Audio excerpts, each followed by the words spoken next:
in terms of building your brand voice, like you may have your own, but you have to know that it lands with other people and you have to meet them where they are. And chances are that who you are and what you have to offer is going to be something that other people are interested in. And either you already have a voice and you need to figure out a place to meet them, or you have something to offer and you need to figure out your voice. Hello, everyone, and thank you for listening in to the Creators Playbook podcast. Today, I'm here joined by my friend Sophia Amoruso, CEO at Business Class and investor at Trust Fund. So Sophia has done over $5 million in courses and membership sales on Kajabi alone, but she's also got quite the resume with some successful past businesses. And actually, if you don't mind, Sophia, I want to keep going on this because, not only this, but I was looking into this. Forbes 30 under 30, Fortune 40, 40 under 40, Inc.'s 30 under 30, Fast Company's most creative people in business. And just to cap this off, Vanity Fair's best dressed list. I don't even get dressed anymore. I work from home, but yeah, it was fun. That was fun. Absolutely amazing. I don't think we've ever had a guest with such a list of accomplishments. So thank you for taking the time out of your day to join us. Thanks for having me. Well, I'm really looking forward to chatting a little bit more about your playbook for brand building and finding your brand voice as a creator. But to get started, just give us all a little bit of an elevator pitch version of who you are and what you do. Yeah. So I started a company called Nasty Gal. What I did was I started a company called Nasty Gal, which was a fashion e-commerce business. This was way back in 2007. Did that for 10 years, built it to over 100 million in revenue, then wrote a book called Girl Boss about it, which you might have heard of. It's spent a bunch of time on the New York Times bestseller list. And then Netflix made it a series that Charlize Theron produced, also called Girl Boss. And I'm an angel investor. Well, not actually, I was an angel investor. Now I have a fund called Trust Fund. So I invest in startups. Mostly, I would have invested in Kajabi had I heard about it sooner, unfortunately. So I'm investing in anything that helps people start and build businesses, mostly software backed. And yeah, I teach this amazing course and have this thriving membership on Kajabi called Business Class that I launched in 2020.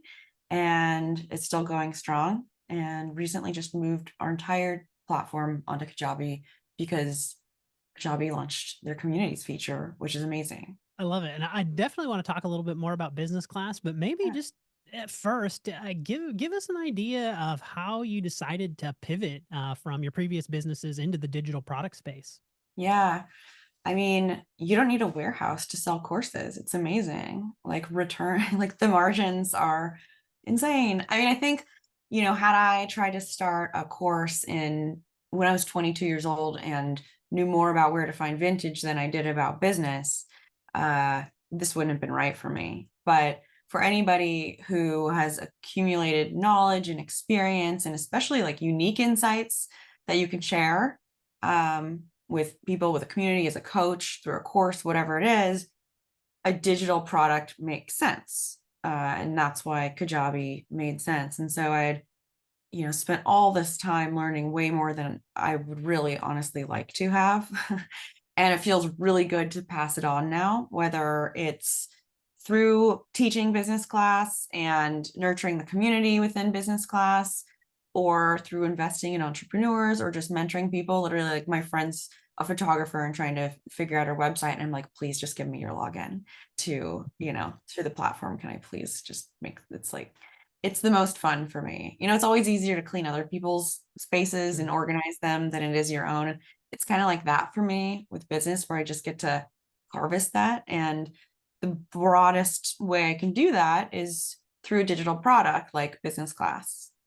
I love that. Well, let's talk a little bit more about it. What is it? Who is your target audience? What does the product look like? So Business Class is a really robust platform. It's a course. So there's 8 hours that I teach about everything from mapping your competition and finding product market fit and your minimum viable product, to naming your brand and creating the visuals for your brand, and hiring and taxes and legal and LLCs and C corps and S corps and all of the above. So that's really robust. And there's 300 pages of worksheets as well.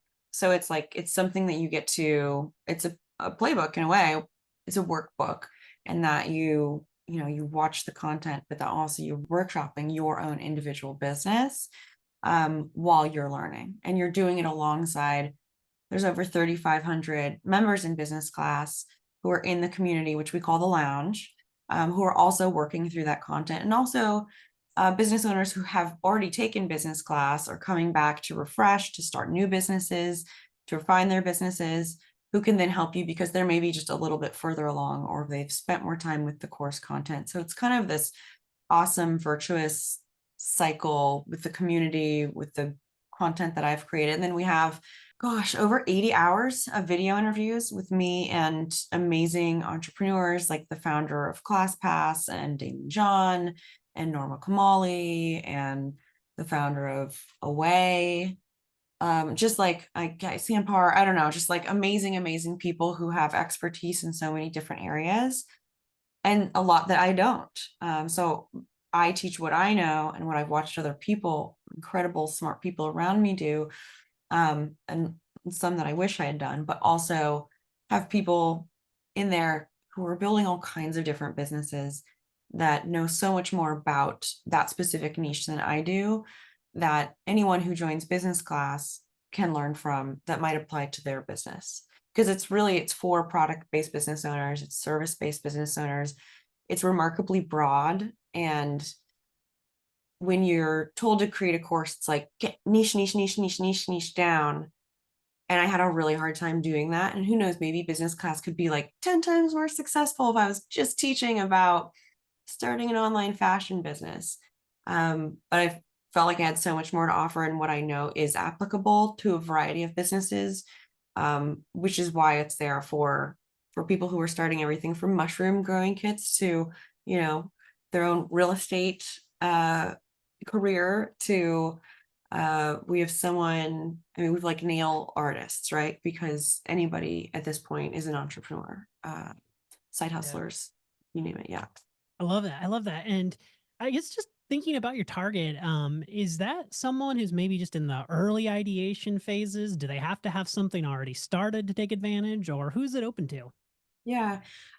Anybody who has an idea or a couple ideas that they're ready to at least workshop and refine and validate. So if starting a business sounds like a fun, maybe someday kind of thing, business class isn't right for you. If you know you're gonna start something at some point, and even just want to put together a plan, or even want to refine a few of the ideas that you have, then you're ready for business class. We do have students in business class who have like MBAs, which is amazing. Like having testimonials from people. I didn't even go to undergrad. So for someone to have an MBA and say that they joined business class and got like so much out of it is really a huge compliment. And I still do want to go to college someday, by the way. But yeah, there are folks with businesses doing 20 million in revenue, and there are people who are just putting their idea together, because even if you have a business, what business class does for you is allows you to kind of take it and audit it. And you may even pivot your business after learning what you do in business class. Earlier, you mentioned that you were migrating or moving some of your business over to Kajabi, and so I'm interested in understanding some of the drivers for you and bringing this and hosting your course on Kajabi and your community as well. Yeah. I mean, it's amazing how much Kajabi offers. So when I launched business class in 2020, there were online course platforms, and that's kind of, for the most part, that's what they did. And there were a few, and Kajabi, I think, was the newest of them. So kind of like the most maybe unproven, but also the one that seemed the most advanced, and the one that was, I don't know, most design forward. And then eventually found, they got really smart investors to back them. So then I was like, oh, really confident that they were going to be building something that continued to be awesome. And as I watched Kajabi grow, I saw communities launch. And at that point, we had the business class community was over here in the lounge. Our cart was over here using something else.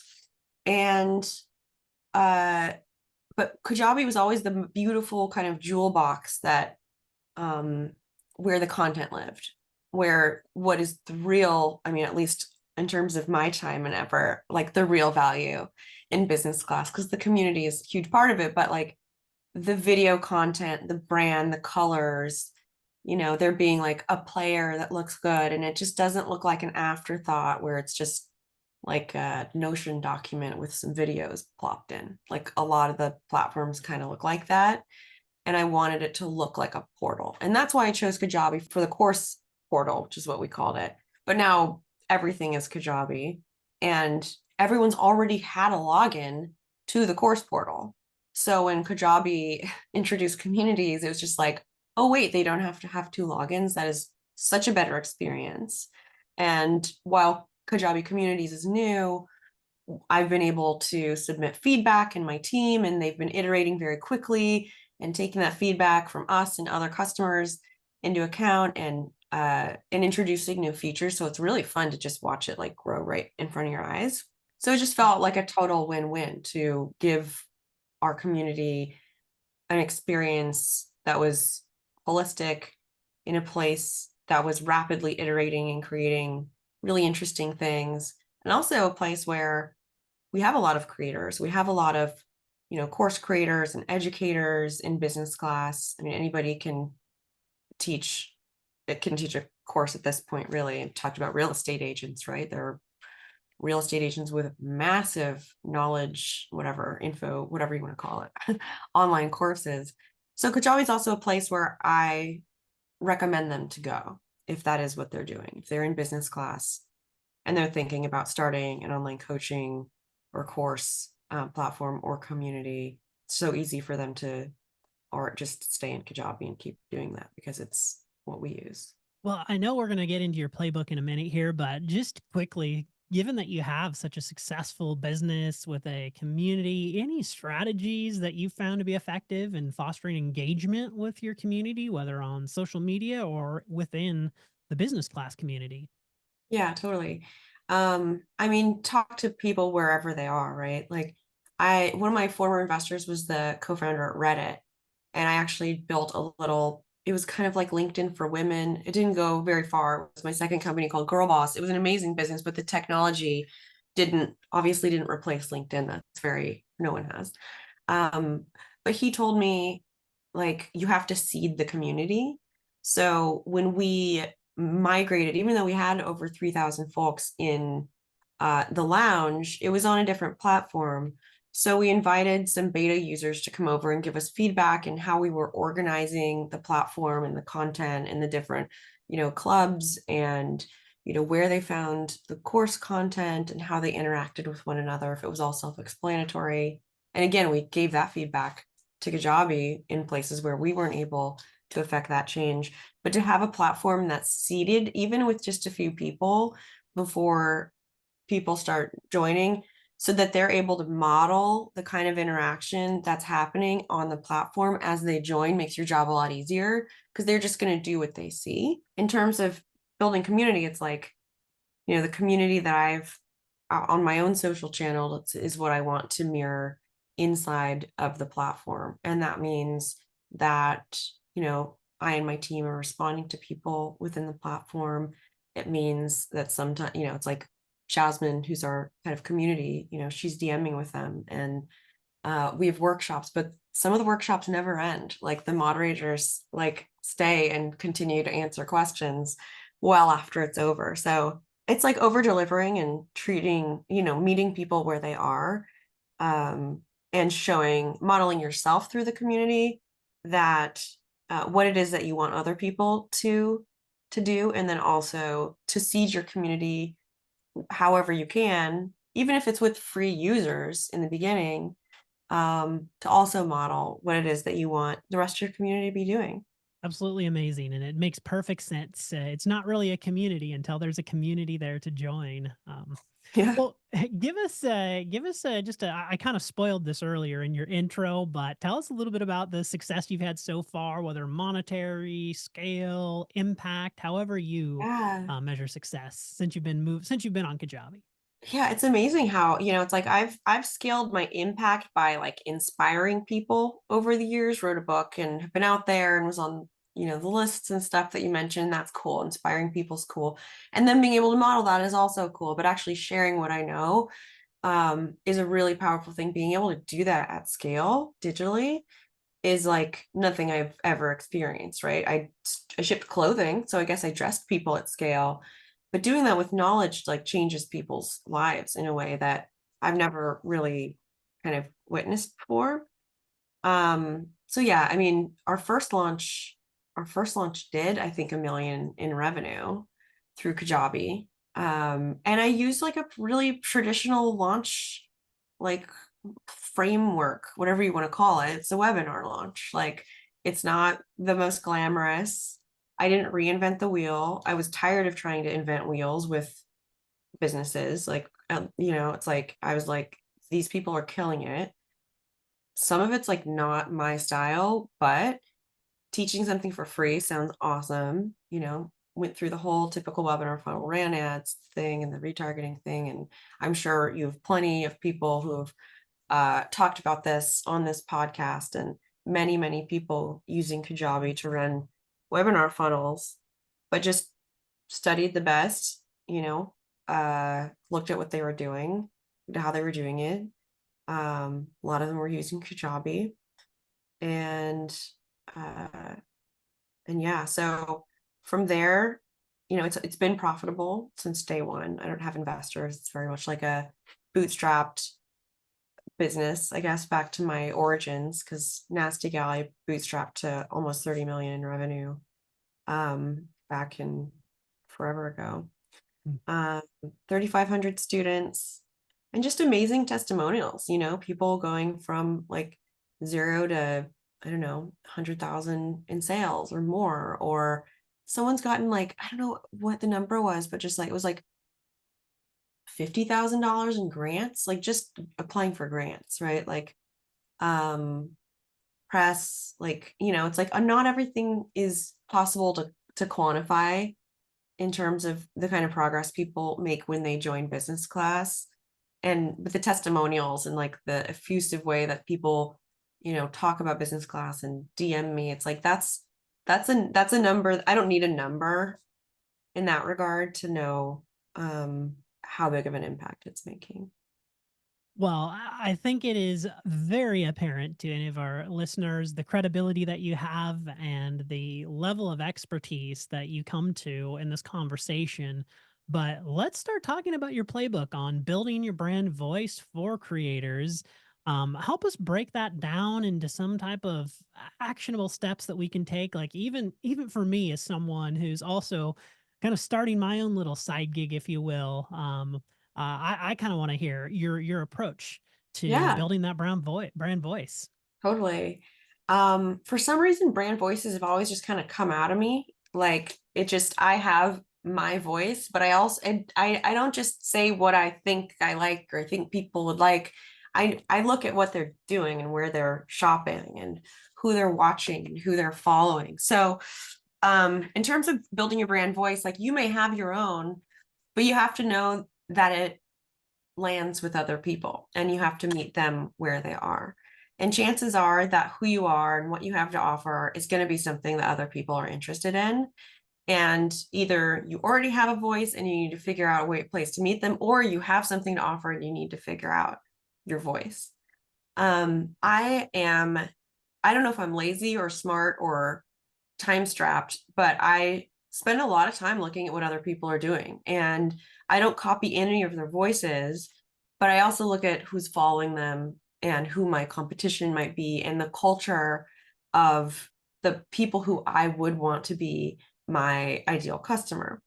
So, for example, with business class, I might follow another course creator and see who's following them, who's excited about this product, who's buying from them, what are their testimonials, right? Like, what are the testimonials that I want to engineer? Okay, now how can I write my sales page and my social content and my ads to mirror that, right? And to say, like, this is what I'm doing based on what it is I know that people are expressing that they want. and think about their aspirations. So who are they following? Like, who are the customers of the people you want to sell to following? Like, who do they admire? Where are they going on vacation, right? What music are they listening to? Are there cultural references and puns that you can infuse into the copy that make them feel like, oh, this person gets me, right? Because what you want is for people to feel like they're landing in a place where you get them. Um, I met a CMO, chief marketing officer, once, who said, great brands give people permission to be themselves. And if you're able to create a brand that does that for people, that doesn't pander to them, but it's aspirational enough where they feel like they're meeting themselves, but they're meeting like their ideal selves. And then they feel really good about themselves, almost like you're giving them a compliment because they feel welcomed, but also it's like what you're building is just a little bit elevated enough to where they're going to be like, oh, well, thank you for inviting me here. You think I'm like this? Well, I want to be. So I am. I'm going to buy your course. There's a lot of psychology to that. So I think it's just figure out who they are, like, and then talk to them, right? So research them, but then also talk to them. When I was building business class, I had something, everything's aviation themed business class. I had something called a test flight group. And so as I was creating the content, as I was writing the landing page copy, creating the voice, all of the collateral for the brand, I had this awesome group of business owners who I was bouncing it off of. They did it for free because they got access to the course for free. And I was building something around their needs. And I also wanted to make sure that the voice and all of the copy of what I was doing landed with them, because if it landed aviation, huh? If it landed with them, chances are it would land with other people who are like them, who might also like business class and find value from it. So we had regular meetings and I got their feedback, right? Like, so it's like gathering it from sources that are kind of external and then talking to the real people who are or would be your customers, and then finding all the places that you can apply that when you're writing your website copy, when you're writing your social copy, when you're naming your program or whatever it is, so that it reflects back what it is that the people you want to purchase your course or hire you as a coach, like, so it engineers their mindset into, okay, this is for me. So we've talked about finding out who your prospective customers are, figuring out who they follow, researching them, and understanding what your competitors or potential competitors are doing, bringing that core kind of focus group into your brand. And once we do that, like, what's the next step to like really defining that brand voice once you've got your cohort in place and you're working on building everything? Mm-hmm.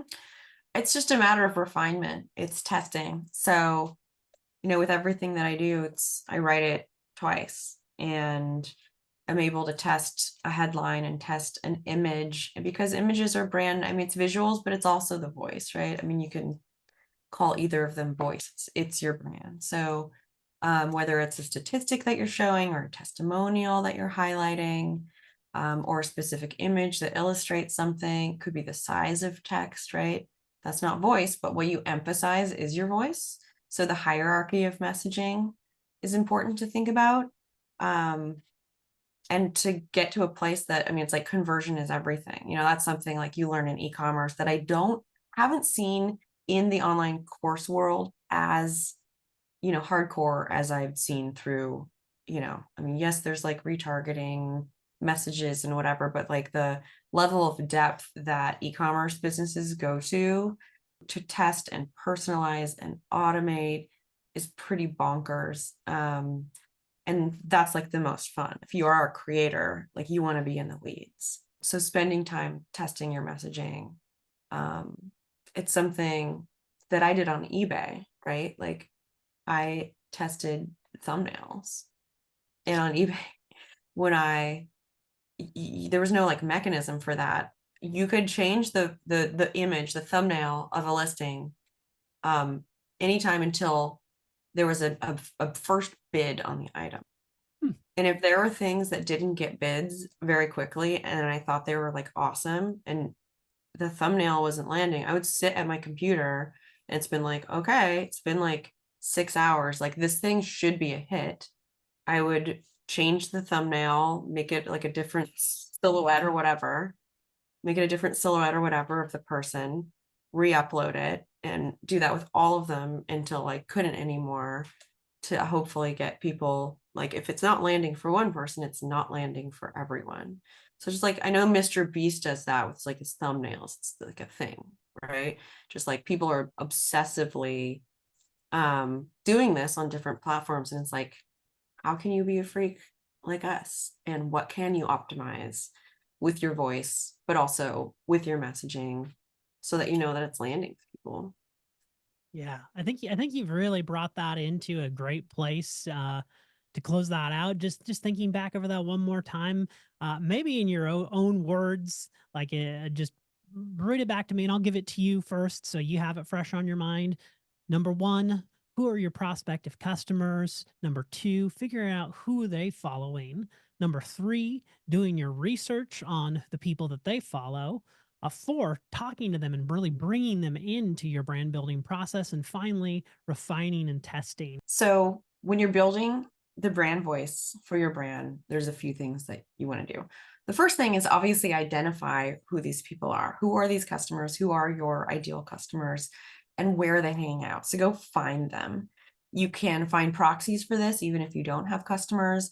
Go on a competitors, would-be competitors, or your idols, the course creator that you want to be some days, Instagram, website, newsletter, join the newsletter, buy their course. It's a write-off. It's called business development, right? It's going to save you so much time seeing how other people think and talk because they understand the psychology of the person that is likely going to be your customer. So there's a lot to learn there. And then go find the people who follow them and then go down the rabbit hole. Where are they hanging out? Who are they following?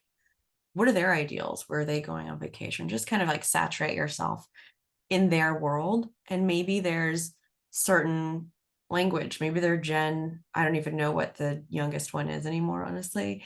But like maybe maybe there's like some slang lingo like that they are using or other cultural cues you can use that to imbue into your brand voice, something that makes them feel like, oh wow, I'm really welcome here.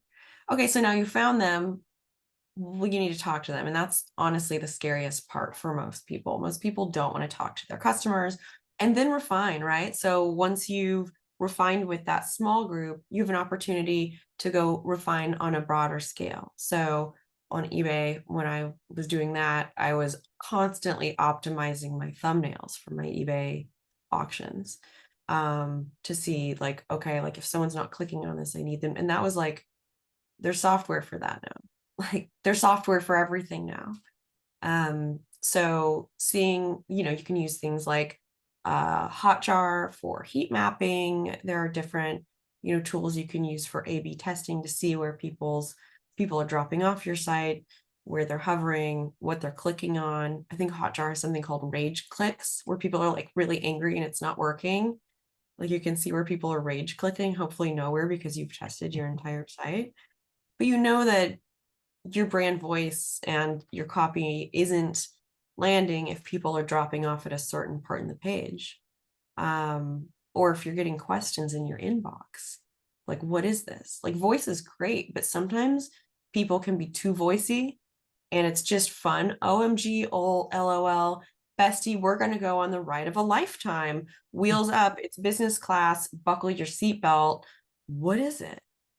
I could do that all day long. It's the most fun, all the airline puns. But you have to be really sure that your voice also is paired with copy that articulates what it is that you're doing and who it's for so that people can see themselves there.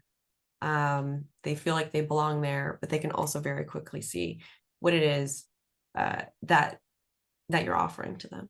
Well, I can't wait to take and just kind of run my own little side gig, if you will, through the same lens here. I think that there is a ton of actionable insights that we can all take away from what you've given us here today. And now, just to kind of pivot a little bit more, just thinking back to yourself, maybe when you just got started, and maybe some of our listeners on this podcast who are just in that early stage, just getting thinking about maybe jumping into this world of online business, digital course creation. What advice would you have for someone who's like maybe just starting today? I mean, I would just say like bury yourself in everything, immerse yourself in everything. Um, Look at everyone, just be a complete like snoop. Um, and know that those people didn't know. There was a time where those people didn't know what they knew, both what they're teaching. They weren't always an expert. They made themselves an expert. Most people weren't even told they were experts. They just got to log into Kajabi and like realize they were. So everybody has like, figured out how to seem like a thought leader. And even if no one else has told you you are one, chances are you are one. Watching how other people have presented themselves and shaped themselves into them, whether it be through the products that they're creating, on the Kajabi platform or elsewhere, or on their social channels, like, what can you learn from that? Not who they are. You don't want to be anybody else, but like, what are the tools they're using, the mechanisms they're using, the psychology that they're baking in to their copy? How are they articulating what it is that they have to offer? And what can you learn from that? Because obviously it's working for them. Like, you don't have to reinvent the wheel. Like, people think wow, I sold clothes. Like, and like nothing I've done, has been the combination of things at Nasty Gal, for example, felt really radical. But none of the things individually that I did, building a fashion brand that people were obsessed with, none of those things individually were really that special. So figuring out like what those ingredients are that can make what you're doing special, and you're obviously a huge part of it, but how you do it is the other part of it, is more important than doing something like completely radically. Actually, that's really hard and probably won't work because obviously it didn't work for anybody else. Yeah, I think that's so true, and something that so many of us, including myself, get caught up when you're thinking about the business ideas that you want to pursue. You're just waiting for that one magical thing that's going to, be that epiphany, that fireworks go off. And there's a lot of great business, and a lot of amazing ways to make money that don't necessarily involve some type of brilliant idea or some unheard of idea. You can make money selling pizza. You can make money, like, I think, always think back of with those guys who ended up doing the junk pickup service, like trash hauling, and turn that into a Huge, massive empire. huge, huge. Yeah. Yeah. Yeah, So many opportunities out there. so many. And what's so powerful, and I mentioned eBay, it's like I started Nasty Gals, a vintage store on eBay. I didn't go through the whole story here.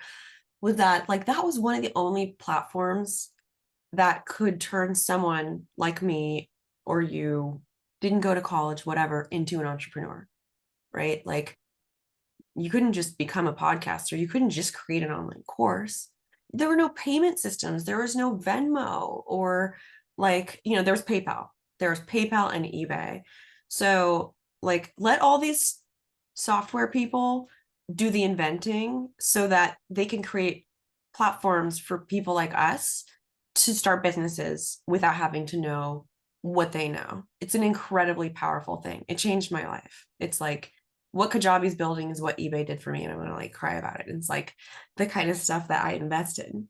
And it's like, it's wild, like the scale that anybody can start a business today. Like, I found this one stupid thing called eBay and took it way further than most people did. But like, the amount of money people are making on platforms like Kajabi is bonkers. I mean, 5 million is like silly compared to like Brendan Burchard and all these other people. It's like my least, it's like my it's an accomplishment, but it's like, this is my home. This is my home, my home bootstrap business. Like, you know. Well, speaking of just Yep. the future. Oh, sorry, did I cut you off? Nope. Nope. I just got emotional. It's cool. Yeah, for sure, for sure. Well, I mean, obviously, 5 million is a massive success in its own right.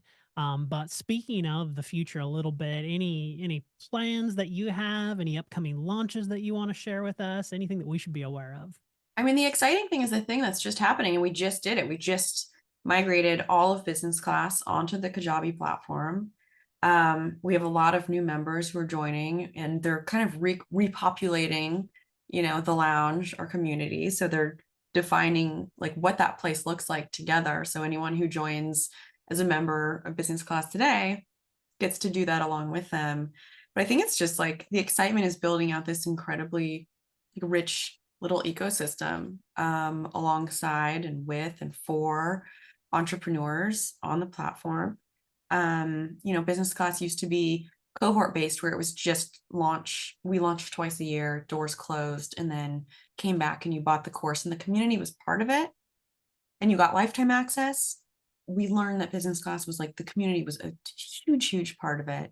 And so we turned it into a membership, and that's like very recent. So, in addition to consolidating everything onto the Kajabi platform, business class is a membership that you can join anytime.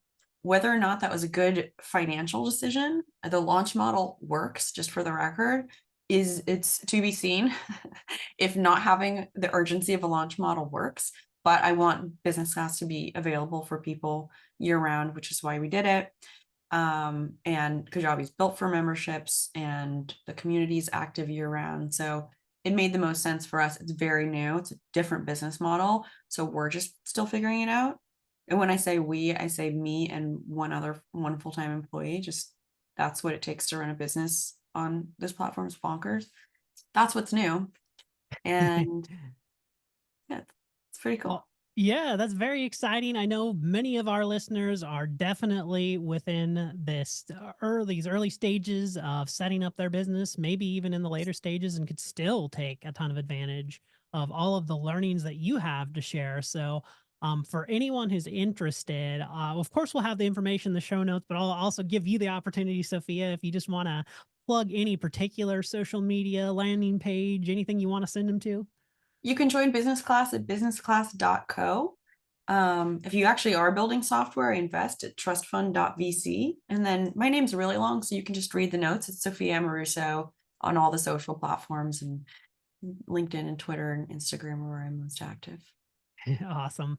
Yeah. Well, thank you so much, Sophia, for taking time out of your day to share with us. It was great chatting with you about your playbook.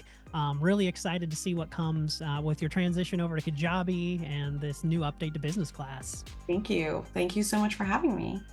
All right. Well, that is all we have for you, our listeners, today. Thank you so much for tuning in, and we will look forward to seeing you next week. Thanks again.